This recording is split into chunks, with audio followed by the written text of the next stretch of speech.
I have to say this is my first time speaking at such an event among such distinguished participants. So, and especially following Mr. Gold, I think, wow.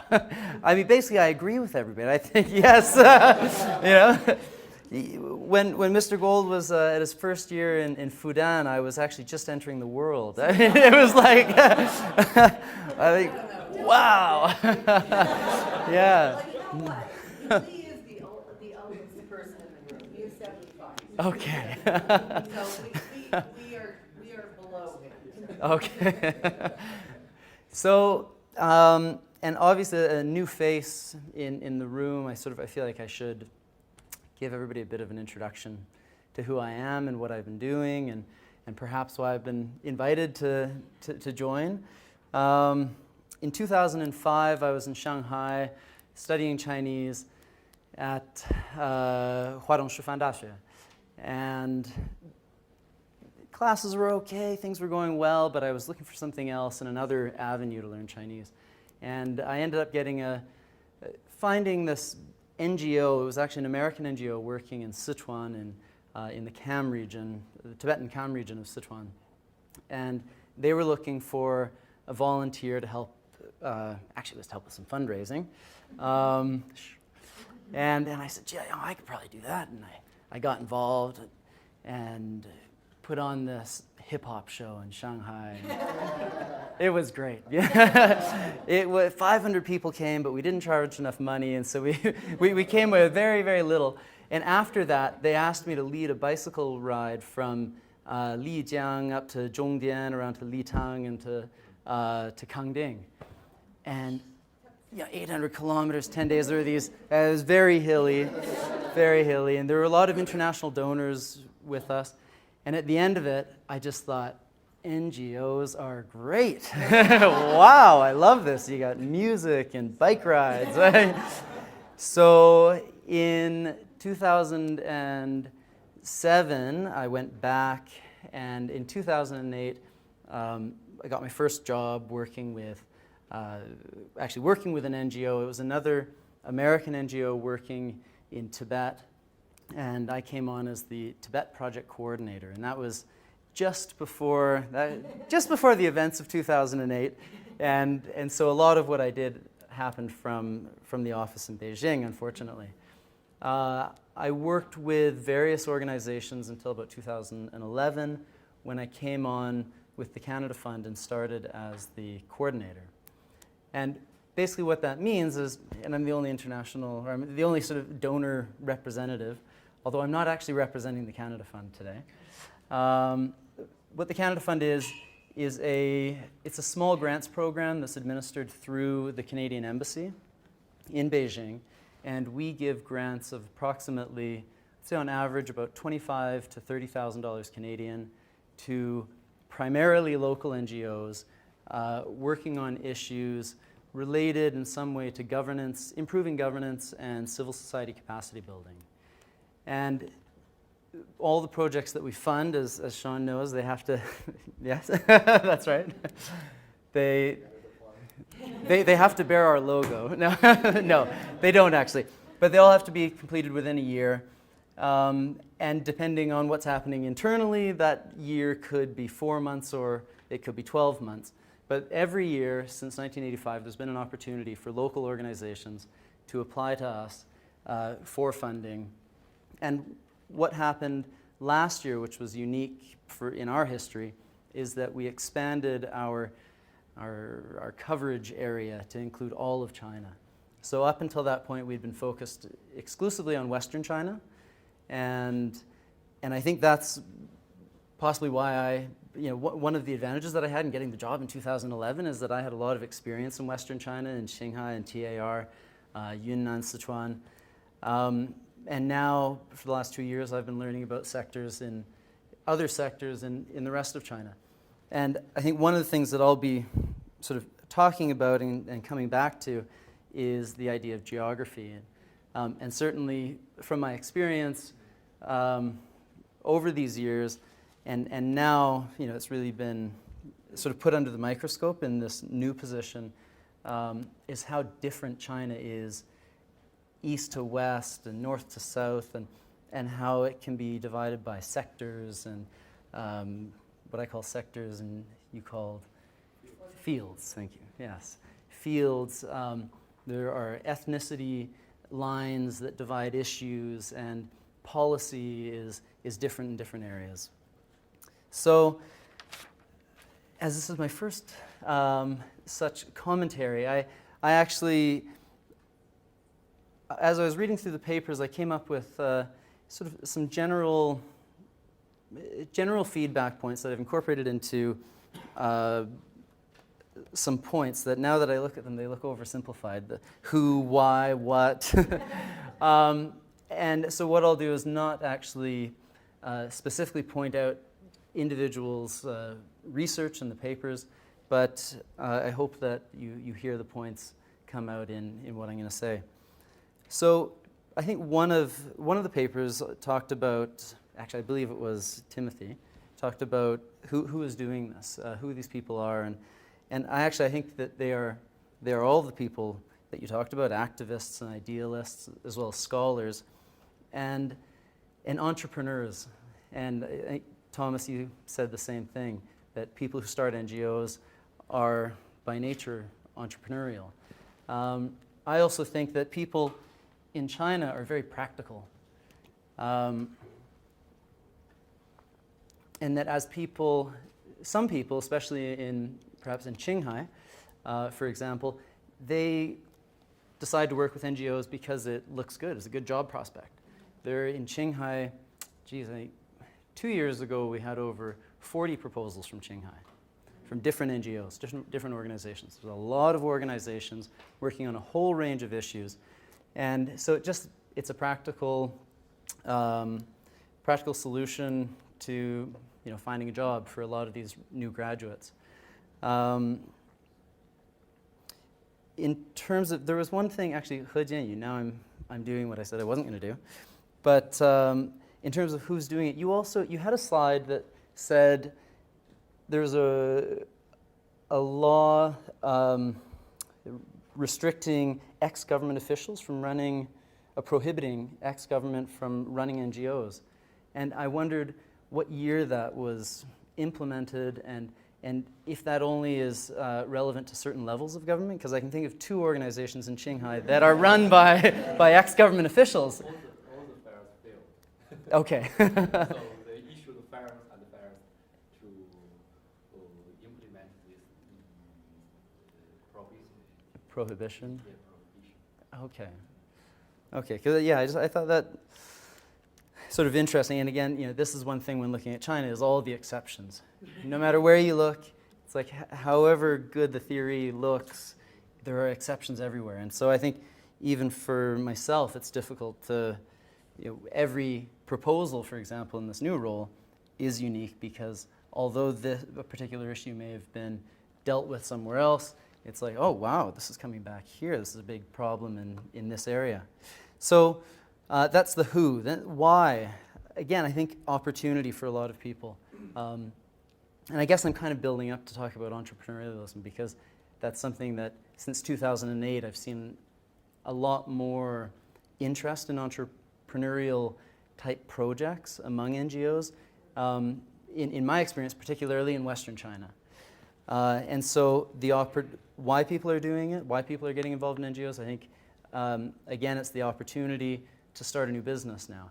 And funding, donor funding, is seen as seed funding for their business, to launch their business. And a couple of years ago, I was at this sort of an ecotourism workshop in Kunming, Bushing Kunming, in Zhongdian. And there were some people from Nepal that had come up to join. You know about this, yeah? No?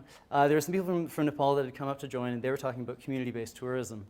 And they had a real problem with the idea of NGOs getting money to start their ecotourism companies, saying, well, hang on, we've been doing this for years, and we all had to start from the ground up without any sort of funding. And for better or for worse, that's kind of the lay of the land right now in China. And so organizations, NGOs, are able to access these funds for like startup capital. And then there's another group of people that I think are doing it from a service side. They're doing service for their community.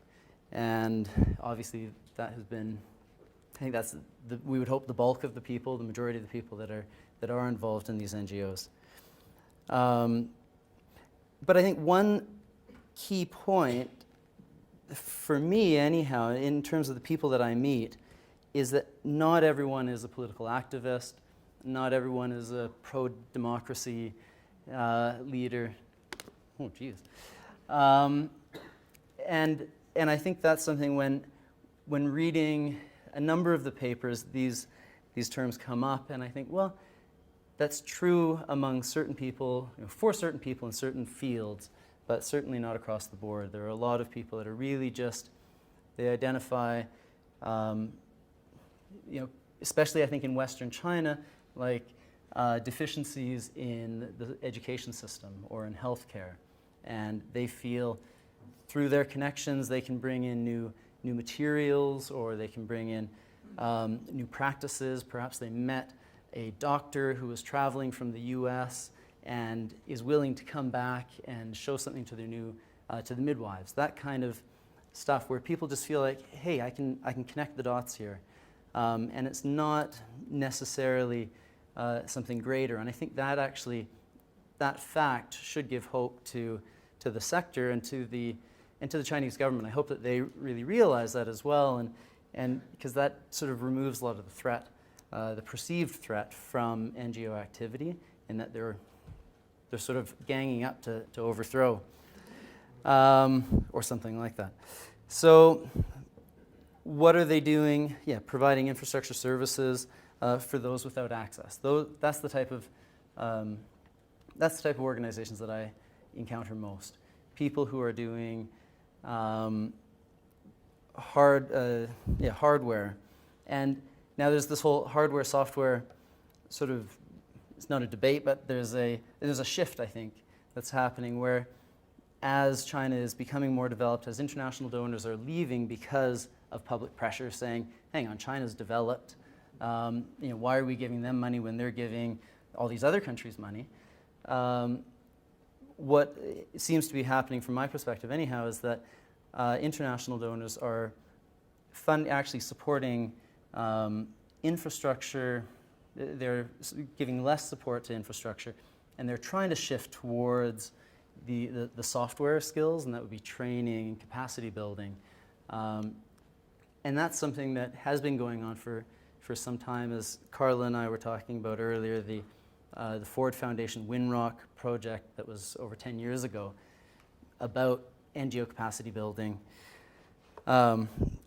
Those types of projects, I think, are really getting a lot more tread. They're sort of, they seem to be taking off, and that seems to be a general approach for donors as well, as these software, particularly capacity building projects to support those sectors. And I've already spoken a bit about distribution and where that's happening. Now, there was one about Reza and Jennifer, and I think we actually talked about this in Beijing when we met, but I just wanted to bring it up again, and it has been raised by some people, is the idea of government relationships. And I would agree with whomever made the comment that, in fact, they are very important. Perhaps that was you, Sean. Government relations are very important, and for the organizations that I work with, are really a fundamental ingredient to their success. They do spend time. That's right. You were saying they should have someone designated. You could find a government relations person. Mm-hmm. We could do a training course for it. It would start with Baijiu shots. No, but having those relationships is very important for the success of organizations. And I wonder if maybe there's a geographic difference there as well, east to west, because certainly in Western China, that's key. Everybody, whether they're doing education, starting a co-op, whatever they're doing, they say, we have the government on board, and when the time comes, we'll be inviting them to stand up here and open the event, or or put their name on the publication, and often for for the Canada Fund, that means we don't get to put our logo on the banner or or on the book, but personally, I think that's all right, because it gets the project moving forward, and it in some way builds guanxi between the organization and the local government, and hopefully paves the way for more cooperation in the future. And I think that's very key. Thank you. So a lot of these things have been said. I feel like fundraising, the decline in international funding. We're still waiting for the local funding to appear on a large scale, and it was in one of the papers, again, I'm very sorry, it was in one of the papers that these local foundations are often actually feeding their own implementation arms, and so that's a real barrier that small organizations are coming face to face with. Yes, you can walk in and have a meeting with someone, but it's very unlikely that you'll ever be funded, because the big organizations are funding themselves, or they've got their guanxi already locked up. And I think, well, I hope that it is a short period, that we don't have to wait too long for that sector to open up more and more. But I see Sean looking kind of skeptical about that. But I think in its own way, that has also created a new opportunity for this entrepreneurial social enterprise development. And perhaps there's a link there, that after 2008, when international donors were being pushed out, people were looking for other alternatives to fundraising, and so they started developing their own businesses.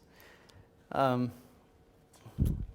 thought that I would finish with two stories, two examples of organizations in China that I think are unique, and they're both in Western China, and they're kind of anomalies to everything that we've been talking about in terms of restrictions and government-imposed restrictions to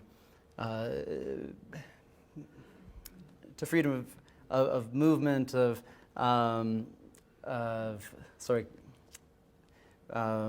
restricting people's ability to come together, and I'll just get into the stories. I'll stop. So there is one example in TAR. It's actually an organization that I used to work with in 2009. They were registered locally in Tibet Autonomous Region in 2009. It was one of the only organizations to be locally registered in TAR at that point. And the first projects that they did were wetland protection. They would build they're actually building brick walls along the Pengchu River to stop wildlife grazing the banks and further eroding the banks. And it was it was quite good. It had impact. It had a lot of meaning locally in that context. But we were wondering how to go bigger and how to go beyond that, and we're sort of looking at 20 years down the road, where do we want to be? And this idea of creating new employment skill sets was to empower local people to have more economic opportunity, was prevalent in this sort of dream mapping that we were doing. And in 2010, before I started with the Canada Fund, we were successful in getting Canada Fund support to do a project, and we've never funded them since. But we were successful in funding a ecotourism training project. And that project, it was quite broad. We touched on a few different things. There was cook training for local people. There was English training for potential ecotourism guides. We also ran a small study tour to Yunnan with some of the local government officials, hotel owners, and a few of the participants to introduce boutique tourism, in the idea that tourists, whether local or international, they actually really appreciate having the sort of the ethnic, basically the ethnic flair or the ethnic color can be a real bonus for tourism. Okay, and so the project went well, and after that they went back to wetland protection, and I thought, geez, you guys, we can can't we be doing more? Can't we be running with this and trying to get more funding and continue this project? Well, what the director of the organization, the guy that registered it, what he'd been doing in the meantime was applying for all these awards all around China, all these different awards. And because he was not because he was one of the only NGOs in TAR, but that probably didn't hurt the fact. He was successful at getting first and second and third at probably half a dozen different ceremonies in about a 2-year period. Okay, and he brought those all back, and he'd come see me in Beijing. He'd say, Nick, look, you're going to put this on the wall in the office. And this year, just a few weeks ago, actually, I was talking to him on the phone, and hey, I say, what's up? What's going on? He's in the process of actually moving his registration from his home county to Lhasa, which will give him the ability to operate in all of TAR. And he said, we're going to do another cook training. Wow, that's great. How's that happening? And he said, well, the local government came to us and asked us to deliver it to 40 people, and they're putting up about 20% of the funding. But I thought that was a real success and something really unique happening in a very sensitive region. That's because of the awards? I think it was partly to do with the awards, because there was some talk about awards earlier, right?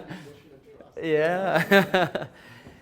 So I'm going to leave it there because I think I'm out of time. Thank you very much for the opportunity, and I look forward to speaking with you all later.